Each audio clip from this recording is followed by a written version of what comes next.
আন্তরিকতা, ভালোবাসা, মৈত্রী বৃদ্ধি পাচ্ছে। মানুষের মনের মধ্যে হিংসা, বিদ্বেষ দিয়ে, ঘৃণা দিয়ে কিছু লাভ করা যায় না। আমাদেরকে মৈত্রী দিয়ে, প্রেম দিয়ে সবাইকে জয় করতে হয়।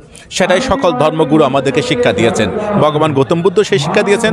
আমাদের মহান আল্লাহ তাআলার নবীজি যে আমাদের হযরত দেখুন, আজকে আমাদের কলকাতার বাগমারিতে হাক্কানি আঞ্জুমানের পক্ষ থেকে আমাদের উমর শফি হায়দার সাহেব এবং মিরাজ সাহেবরা ইনভাইট করেছেন, যেখানে সর্বধর্ম সম্প্রীতির একটা মিলন বার্তা বিশ্বজনীন প্রার্থনা সভা আয়োজন করেছেন এই ওরস মোবারকে।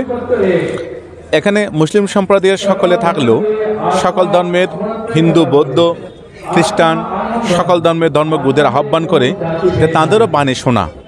এটা একটা আমাদের এই পশ্চিমবঙ্গের একটা সম্প্রীতির চিরাচরিত প্রথা, যেটা আমরা চাই ভারতবর্ষের সকল জায়গায় এটা হোক। এবং আমরা এটা প্রার্থনা করি যে ভগবান গৌতম বুদ্ধ আমাদেরকে অহিংসা পরম ধর্ম শিক্ষা দিয়েছেন, নবীজি আমাদেরকে শান্তির বার্তা দিয়েছেন এবং ক্ষমার বার্তা দিয়েছেন।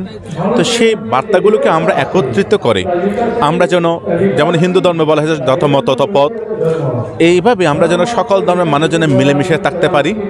এবং আমাদের যে সম্প্রীতি রয়েছে পশ্চিমবঙ্গের মধ্যে, আমাদের মাননীয় মুখ্যমন্ত্রী মমতা ব্যানার্জি মহাশয়ার সেই মহান উক্তি, ধর্ম যার যার উৎসব সবার। যে কোনো ধর্মীয় উৎসবে, মুসলমানদের উৎসবে আমরা সবাই মিলিত হচ্ছি, বৌদ্ধ পূর্ণিমা এবং বৌদ্ধ উৎসবে সব ধর্মের মানুষ মিলিত হচ্ছে, হিন্দুদের, খ্রিস্টানদের সব ধর্মে আমরা মিলিত হচ্ছি।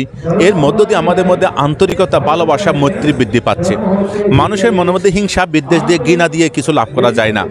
আমাদেরকে মৈত্রী দিয়ে, প্রেম দিয়ে সবাইকে জয় করতে হয়। সেটাই সকল ধর্মগুরু আমাদেরকে শিক্ষা দিয়েছেন। ভগবান গৌতম বুদ্ধ সেই শিক্ষা দিয়েছেন। আমাদের মহান আল্লাহ তাআলার নবীজি যে আমাদের হযরত মুহাম্মদ সাল্লাল্লাহু আলাইহি ওয়াসাল্লাম সেই শিক্ষা দিয়েছেন। আমাদের শ্রী ঠাকুর রামকৃষ্ণদেব সেই শিক্ষা দিয়েছেন। আমাদের প্রভু যীশু খ্রিস্ট বড়দিনে গতকাল বড়দিন পালন করলাম, সেই শিক্ষা আমাদেরকে দিয়েছেন। তো আমরা চাই সকল ধর্মে মিলেমিশে আমরা থাকি এবং পরস্পরের ভাই হয়ে, পরস্পরের জ্ঞাতি হয়ে আমরা যেন একজনের এর যে প্রতিষ্ঠাতা আমাদের হযরত মৌলানা সুফি মুফতি আজান গাছি রহমতুল্লাহ, তিনি তাঁর ভাবনার মধ্যে ছিল এই মিলন।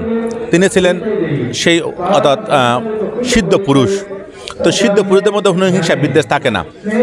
তার যারা অনুসারী আছেন, সেই সুফি সম্রাটরা, তারা আজকে এখানে এত ভালোভাবে সকল ধর্মের মানুষকে আহ্বান করলেন।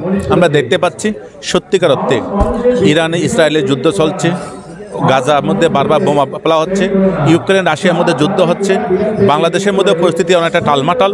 সমস্ত কিছু ছাপিয়ে যে এখানে যে একটা মিলন বার্তা দেওয়া হচ্ছে সকল ধর্মের মানুষকে আহ্বান করে, এর মধ্যে দিয়ে আমাদের মধ্যে একটা সম্প্রীতির বার্তা এবং শান্তির বার্তা আমাদের মধ্যে প্রতিষ্ঠিত হচ্ছে। এটা আমাদের আরও বেশি চতুর্দিকে ছড়িয়ে দেওয়া দরকার। অসংখ্য ধন্যবাদ। আপনার নামটা একটু বলবেন? আমি ডক্টর অরুণজ্যোতি ভিক্ষু, ডিরেক্টর টালিগঞ্জ সম্পদী Buddhist monastery, invitee member, West Bengal minority commission, government of West Bengal. ধন্যবাদ।